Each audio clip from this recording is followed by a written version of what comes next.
tout faire pour que les universités et les universitaires, je veux dire, soient impliqués davantage donc, sur les débats et les discussions. Et je crois que c'est quelque chose qui prend forme aujourd'hui de plus en plus donc, en Afrique, où on dit qu'il faut les politiques, le secteur privé et les académiques. Et je dois encourager tous les universitaires, les collègues, donc, à aller dans ça. Donc, vous remercier. Féliciter également le travail que le CRES a fait pour nous à travers un partenariat que nous avions également avec Agrignon. Parce que nous nous sommes posé une question, si on fait une université à vocation agricole, qu'on forme des jeunes, dans quel domaine non seulement il faut les former, mais si nous les formons demain, est-ce qu'ils vont trouver de l'emploi? Est-ce qu'il y a un marché du travail donc, pour ces jeunes? Il faut bien répondre à ça. Donc, je voudrais vous remercier. L'Université du Sine Saloum et la Ibrahima Niasse, c'est un projet qui est très ambitieux du chef de l'État, qui fait partie, donc, qui est un projet phare du plan Sénégal émergent, qui est inscrit dans le plan d'action prioritaire, qui est un coût initial de 65 milliards, et important, qui est financé par le gouvernement du Sénégal. Donc c'est le Sénégal, je crois que ce qui se fait, non seulement du sein, mais sur IAM, on voit qu'il y a un investissement massif qui est en train de se faire dans l'enseignement supérieur, donc au niveau de notre pays. Ce sera une première université thématique à vocation agricole, et le gouvernement a décidé de traduire son option de faire de l'agriculture un moteur de la croissance, et pour cela, il a décidé de renforcer la formation en agriculture et aux métiers connexes. Si l'agriculture doit être la force motrice de la croissance, il est important que nous ayons des ressources humaines de qualité et également en quantité suffisante. Vous revenez s'il vous plaît, ça va trop vite, je n'ai pas programmé le... Voilà, donc, dans le pays. Des ressources humaines de qualité et en quantité suffisante dans tous les domaines. On se rend compte que nous n'en avons pas assez. Et si on prend la situation même au niveau de l'Afrique, on se rend compte que là où certains pays ont entre 4500 ou bien 2000 chercheurs pour 1 million d'habitants, en Afrique, nous avons environ 70 chercheurs pour 1 million d'habitants. C'est dire que nous avons un gap extrêmement important donc, en termes de recherche. Donc si l'agriculture doit être au cœur du plan Sénégal émergent, il est important d'avoir des ressources humaines. C'est pour cela qu'il a décidé de créer une université qui sera la première université entièrement dédiée à l'agriculture, si je prends le cas des pays francophones. Diapo suivante, s'il vous plaît. Cette université doit contribuer à relever un certain nombre de défis. En haut à droite, on voit une femme avec ses 3 enfants, avec un bol qui n'est pas rempli, qui est presque vide, c'est-à-dire, donc, qui ne mange pas à sa faim. Défi de l'insécurité alimentaire. Quoiqu'aujourd'hui, ceux qui ont lu les journaux ont pu voir, même dans certaines régions, le fait que l'insécurité alimentaire donc, se développe. Malgré tous les efforts qui sont faits, l'insécurité alimentaire est un problème majeur au niveau de tous les pays africains, en particulier donc des pays sahéliens.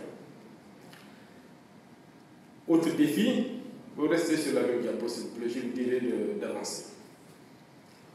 Autre question également qui est importante, c'est la question de l'importance de l'agriculture familiale, qu'il faut aussi moderniser et qu'il doit aussi cohabiter avec une agriculture moderne, avec l'agribusiness. Un défi important qui également doit être relevé, c'est qu'il faut que l'on crée des richesses dans le monde rural. Il faut que l'on crée des richesses à la campagne pour que tous les gens puissent quand même avoir envie davantage de rester dans leur terroir. Autre défi, c'est l'adéquation formation-emploi. Nos universités sont en crise. Il y a une concertation nationale de l'enseignement supérieur qui a pu diagnostiquer donc l'ensemble des maux. Des réformes ont été engagées. Et ces deux mesures, c'est de dire qu'il faut répondre à la demande donc, du secteur socio-économique. Il faut aussi que l'on puisse former des jeunes qui, à leur sortie, puissent offrir des services à ceux qu'ils demandent. Donc, adéquation, formation, emploi, et non pas seulement former des étudiants qui, une fois qu'ils ont le diplôme, j'y reviendrai, vont dire pour la licence, monsieur, madame, j'ai la licence, mais je ne sais rien faire. Autre défi, c'est la territorialisation. Question de démocratie. Les universités, on verra donc sur une autre carte, se trouvent à l'ouest du Sénégal, j'y reviendrai sur une autre carte, et il faut quand même que les universités aillent à l'intérieur du pays. Elles ne peuvent pas rester seulement sur la façade ouest. Il faut que les universités aillent à l'intérieur du pays, même s'il fait chaud à l'intérieur du pays, l'intérieur fait partie également du Sénégal. Il faut qu'on puisse véritablement implanter des universités à l'intérieur. Donc, c'est une suite d'équité. Enfin, j'aurais dû commencer par là, c'est la massification. Vous voyez en haut à gauche, je ne sais pas si c'est le professeur Ablaye Diagne, ou c'est moi-même, ou Gaïdafé, ou je ne sais pas qui, ou notre collègue, qui est en train de faire son cours d'habitude. Je crois qu'en fac de droit même, ils sont plus nombreux. Donc l'amphi est plein à craquer. Vous voyez, les étudiants, ils sont maintenant derrière le pupitre du professeur, assis, alignés. Vous voyez, là, si le même assommé, le prof n'a pas beaucoup de travail à faire, hein, il est vraiment à portée de main. Enseigner dans ces conditions, dans un monde où un environnement où le numérique donc, est très développé, on va enseigner dans ces conditions, on se rendra compte aussi que le taux d'échec sera extrêmement élevé. Donc, nous avons tous ces défis et l'université donc, doit contribuer à relever l'ensemble de ces défis qui sont importants pour le pays. Diapo suivant. La vision, c'est de faire une université d'excellence pour la sécurité alimentaire. L'université doit contribuer à régler les problèmes de sécurité alimentaire par la formation, par l'enseignement, par la recherche, également donc par le service à la communauté. Une de ces préoccupations sera le développement durable et aussi enseigner et former dans des choses qui vont permettre de créer donc de la richesse et qui vont permettre aux apprenants aussi donc d'être prospères comme les autres qui sont dans d'autres disciplines. Une université qui va être une université de 4e génération, ça veut dire quoi? La première, c'est Dakar, qui va fermer ses 100 ans bientôt avec la fac de médecine. La deuxième, c'est Saint-Louis. La troisième, ce sont les cures qui sont devenues des universités. Donc, il y a une 4e génération d'universités, Dakar, UAM, donc qui vont être implantées, qui vont tenir compte des acquis, des forces et des faiblesses des autres universités, donc pour proposer quelque chose d'innovant. Mais surtout, le choix qui est fait, c'est de faire une formation professionnalisante, très diversifiée, en agriculture et domaine connexe, parce que, comme je l'ai dit, la question qui se pose, je pense, lorsqu'on voit tous ces étudiants à certaines heures, qu'on parle à Dakar, qu'on les va sortir de la fac, ou bien qu'on prend le couloir de la mort, si je prends 4x4, qu'on voit tous ces étudiants, on se dit, mais qu'est-ce qu'on va en faire? Il faut retrouver du travail, il faut retrouver de l'emploi, mais où, comment et dans quel domaine et comment faire? Donc, l'option, c'est de trouver des réponses dans l'agriculture au sens large, ça on dit agriculture et domaine connexe, en privilégiant une approche chaîne de valeur, c'est toute la chaîne de valeur, donc l'agriculture. Il y a des possibilités, des niches de trouver des emplois et de former les jeunes. Une université qui doit aussi répondre aux besoins du développement agro-industriel de là où l'université sera implantée, mais également répondre aux besoins du monde socio-économique du pays. Suivante. Une université doit aussi rendre des services à la communauté.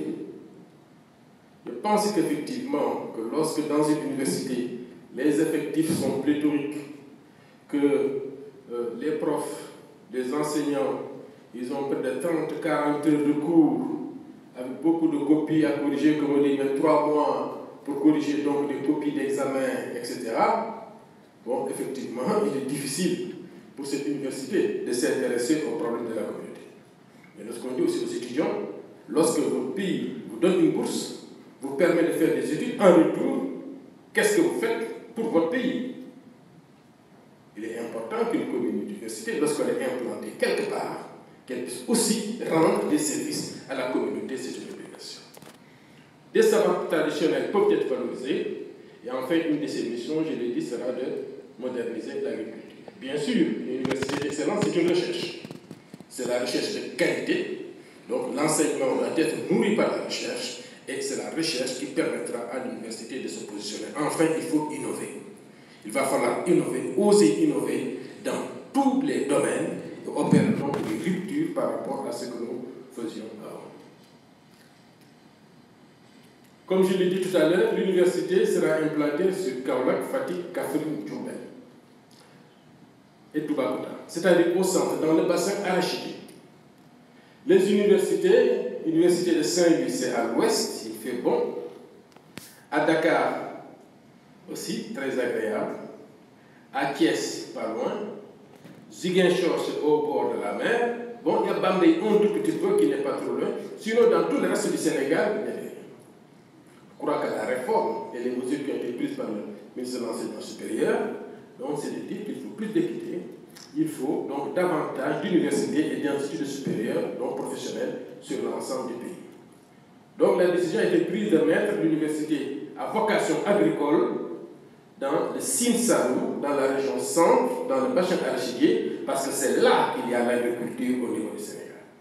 C'est là. Donc c'est le bassin céréalier, c'est le bassin arachidier, mais c'est également le bassin arachidier, et c'est là qu'il y a aussi le plus donc, de paysans au niveau du pays. Donc, si on veut développer l'agriculture, il est important de placer cette université dans ce cas. Revenez s'il vous plaît, lorsque nous avons pris contact avec les communautés, elles n'ont pas hésité. Elles ont pris de leurs terres et elles ont offert à l'université 1704 hectares de terre. Et il y en a même qui nous en offrent encore. Pour dire que nous sommes prêts à accueillir donc l'université. On donnera des terres à l'université. Parce que l'université sera un facteur de développement territorial. L'université va permettre à notre région de se développer. Nos enfants n'auront pas tous besoin d'aller à Dakar. Et puis, donc, ce sera important pour nous. Donc, nous vous donnons les terres. Nous donnons les terres à l'université pour qu'elle puisse donc s'implanter, pour qu'elle puisse les valoriser. Mais en retour, il faut que l'université aussi nous serve, nous montre qu'est-ce qu'elle va faire, comment elle peut régler le problème. Ça me fait toujours penser au président de la communauté rurale, en fait, de la commune de Diaouré, qui lui dit, bon, je vais vous donner 200 hectares de terre, mais ce seront des terres salées. Et vous allez nous montrer si vous êtes capable de désaliniser ces sols et également donc d'en faire donc, des zones prospères. Allez-y. Lorsqu'on parle d'agriculture, comme je l'ai dit, et de toute sa chaîne de valeur, l'agriculture, on l'a considérée au sens large.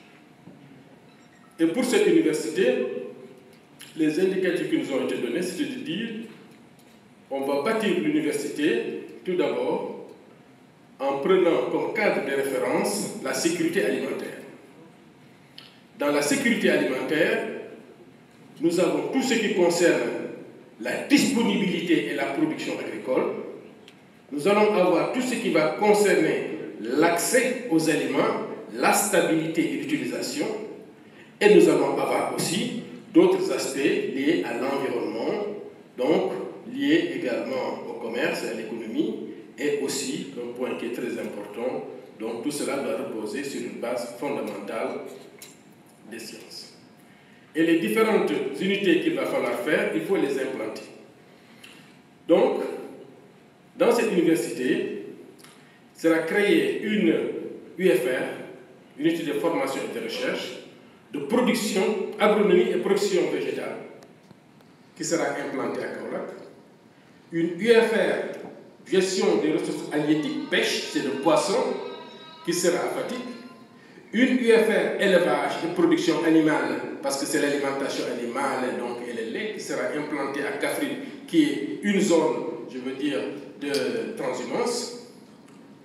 Pour que cela marche, que tous ces aspects puissent véritablement se développer, il faut que cela soit accompagné par des enseignements en hydraulique, en génie rural, en machinisme. Grand problème aujourd'hui, donc le machinisme, même si nous avons énormément d'équipements, nous savons que nous avons un gros problème concernant le machinisme et l'énergie.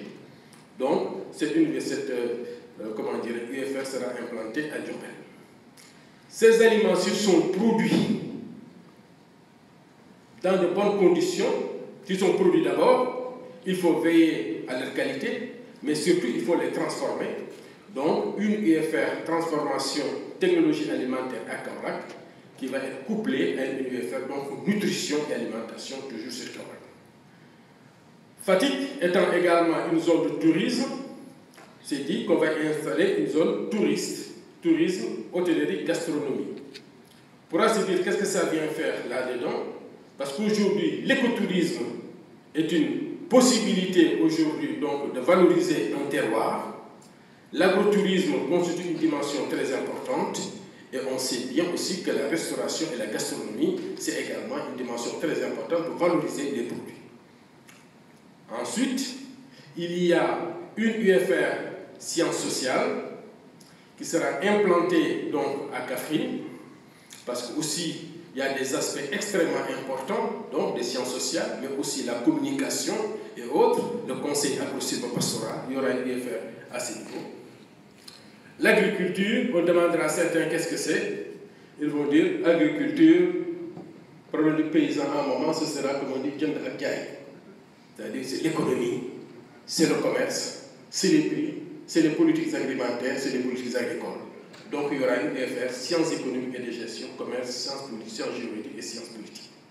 Bien sûr, on a une UFR aussi sur l'environnement, la biodiversité et le développement durable, parce qu'on sait que tout cela sera traversé donc, par les changements climatiques, donc, comme on dit. À Kaolack, il est prévu aussi un institut de l'arachide qui n'existe pas encore, qui sera mis en place avec des collègues de l'ISRA et d'autres instituts. Enfin, une UFR de sciences fondamentales. Ce qui veut dire qu'il y aura environ 11 UFR qui vont être créés avec 33 départements, je n'entre pas dans les détails, et donc ils seront implantés dans les différentes régions. Diapo suivante.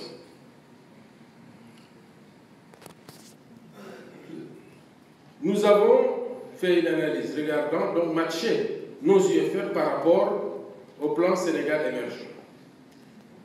Excusez-nous, donc la qualité donc, des diapositives.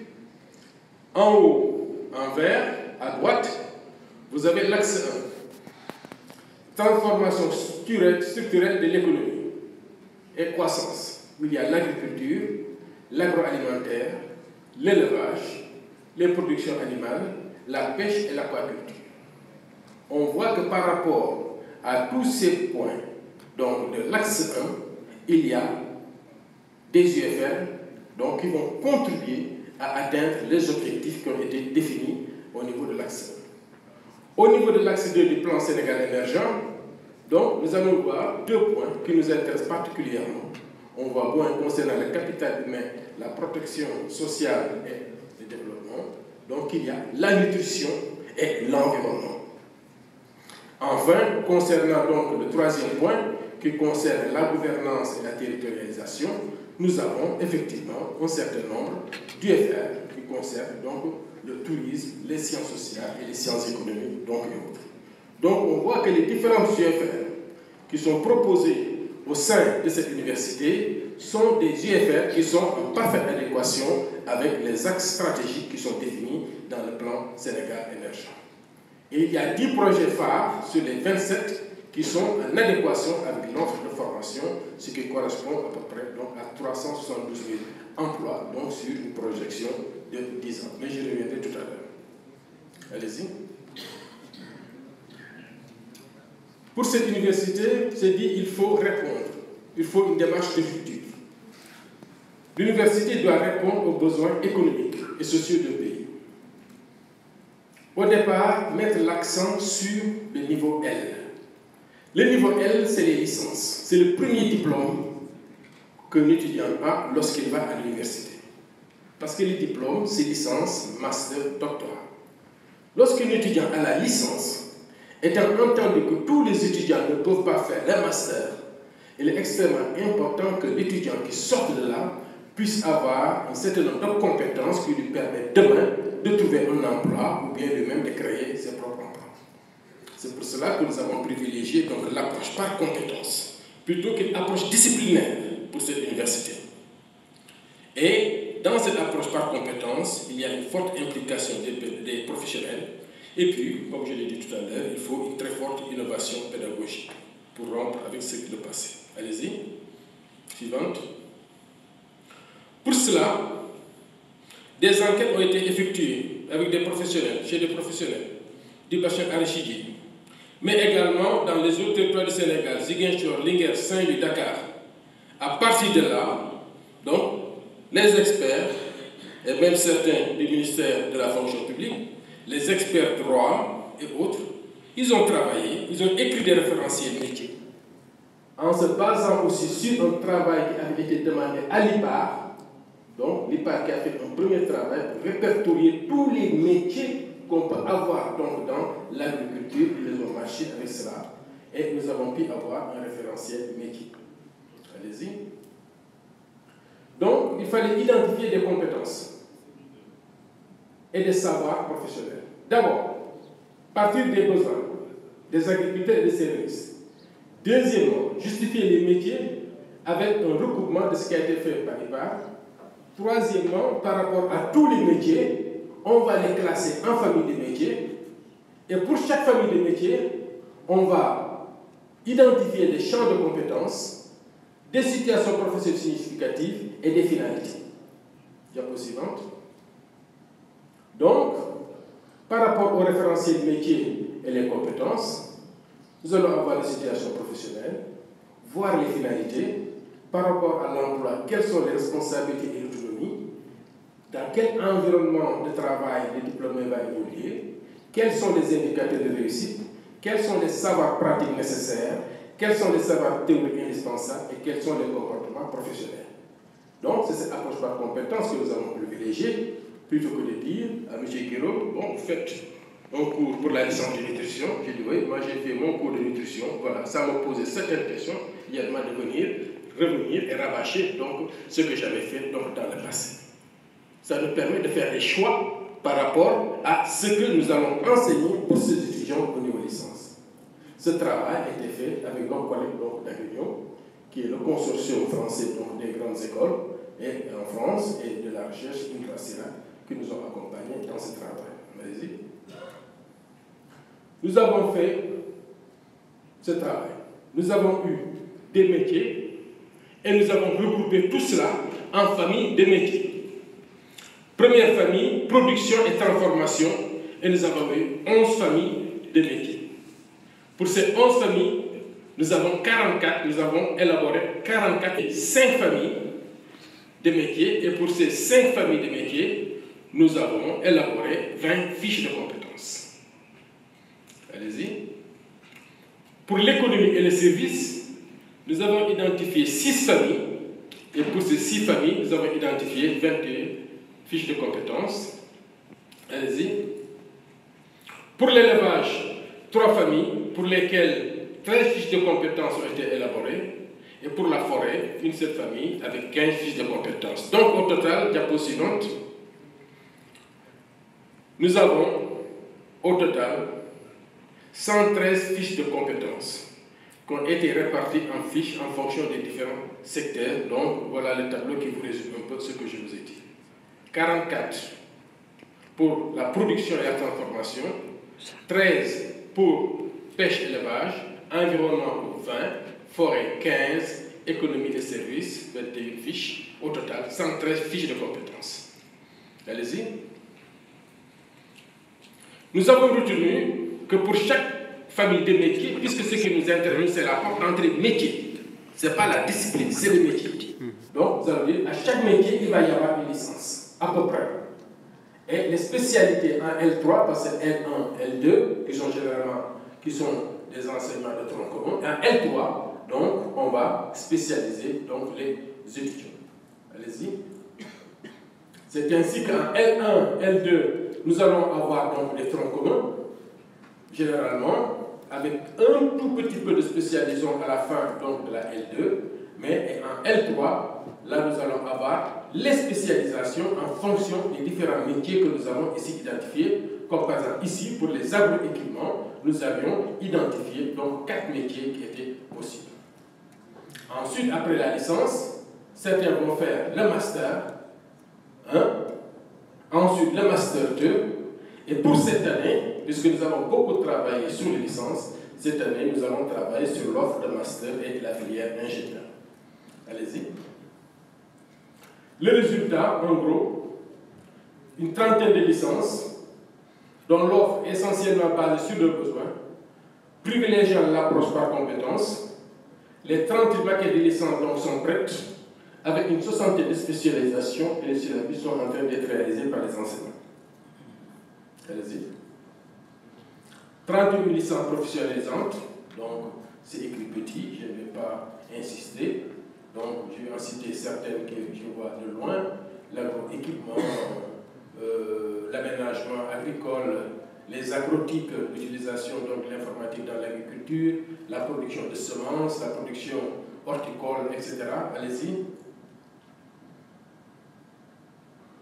Donc les agrotiques, donc nous avons ici une liste d'une trentaine de licences donc, qui sont ici répertoriées, qui constituent le premier socle, pas exclusif, qui sont répartis selon les différents UFR, et ces différentes licences auront des troncs communs, et en L3, il va y avoir, donc, si je peux dire, la spécialisation.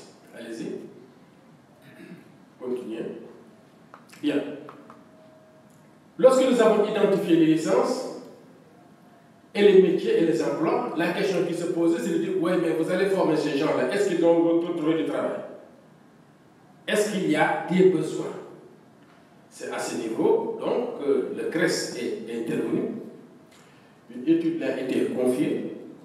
Je crois que demain, ils vont faire une présentation très exhaustive donc, du travail sur le marché donc, de l'emploi en ce qui concerne le secteur agricole.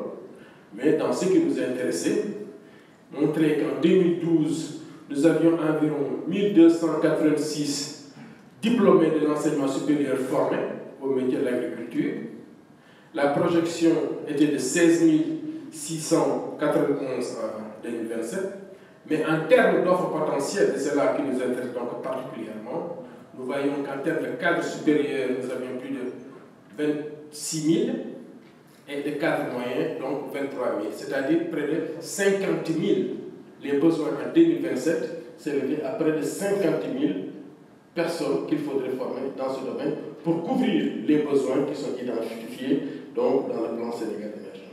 Ceci montre parfaitement que par rapport aux choix que nous avions faits, que c'est des choix donc, qui étaient justes, et que deuxièmement aussi, que le marché potentiel de l'emploi existait pour ces diplômés. Et sur ces bases, que ces étudiants seront formés au niveau donc, de l'enseignement supérieur en ce qui concerne l'université du Sine Saloum et la Libreville. Ceci ne prend pas en compte l'auto-emploi. Le fait que les étudiants puissent eux-mêmes créer leur propre entreprise et embaucher et recruter donc d'autres personnes. Là, c'était uniquement donc, par rapport à l'offre d'emploi. Ceci justifie donc la pertinence de la création du lycée, qu'il y a des besoins réels pour atteindre les objectifs du PSE. Donc, développer UCN et faire en sorte qu'elle puisse atteindre ce objectif sera important aussi donc, pour le PSE. Qu'il est important d'avoir un partenariat UCN privé et les organismes de financement. Et aussi, nous devons gagner le pari de l'attractivité. Parce que la question qui se pose toujours quand on dit Université du Sine Saloum, au centre du Sénégal, là-bas à Kaolack, une université à Kaolack. Lorsque nous avons lancé l'appel à candidature, nous avons reçu 860 dossiers de Sénégalais et Sénégalaises, aussi bien au Sénégal que dans la diaspora. Sur ces 860, les 640 avaient un doctorat. Et les candidatures venaient du Sénégal, de la Chine, du Japon, du Canada, des États-Unis, de l'Afrique du Sud, de l'Ouganda et partout ailleurs. La dimension terroir est extrêmement importante parce que je peux dire que la moitié des gens qui ont candidaté venaient véritablement de ces terroirs. Et beaucoup d'entre eux, je peux dire, n'ont pas de problème d'emploi, certains, qui sont à l'étranger, parmi eux, certains. Mais ils ont envie de relever ce défi, qui est important pour eux, qui est important donc pour le pays. Donc c'est pour vous dire, si c'est 640, des commissions se sont réunies, et il y a 211 aujourd'hui, donc qui sont sélectionnés, donc qui vont être recrutés progressivement. Et ce mois-ci, nous allons déjà recruter 17, donc ceux qui vont diriger les différentes UFR et qui, bien sûr, vont organiser donc la suite des recrutements sur la base de la sélection qui a été faite. Donc, je voudrais vous remercier de me donner l'opportunité de présenter donc Hussein, donc qui aura la particularité de vouloir répondre aux défis de l'emploi, mais également aux défis qui se posent au secteur de l'agriculture. Je vous remercie.